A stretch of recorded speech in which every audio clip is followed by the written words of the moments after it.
Hi guys, it's me, Kuya Jones. Naranasan niyo na bang talo na pero nanalo pa dahil sa magandang clash? First, eto, panoorin niyo. Dito, laman na yung kalaban pati sa push.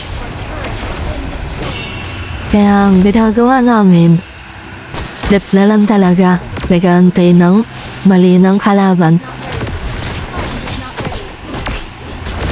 Dito mabibigyan talaga namin dito yung core at yung mage.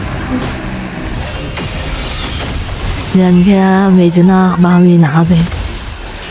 Dito nagulat ako sa mga Leslie namin. 2 hits niya lang yung Mia.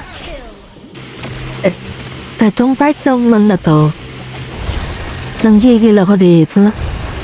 Mali ko dito, balik.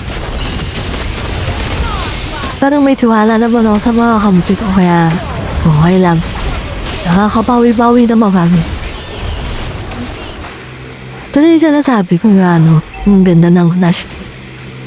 Sa kalaban pa yung yung Lord. Tingnan yung gagawin ng Guinevere namin dito. Ang ganda ng ginawa niya. Kaya nakapag-sip din ng flash. No. Yun ang ganda oh.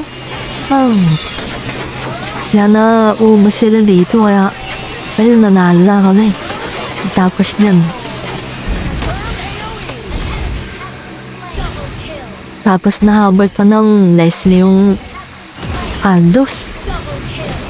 Kaya kayo, hanggat hindi pa natatapos, kung kayo susuko, malay nyo, may epic comeback na pa gaya na nangyari sa amon.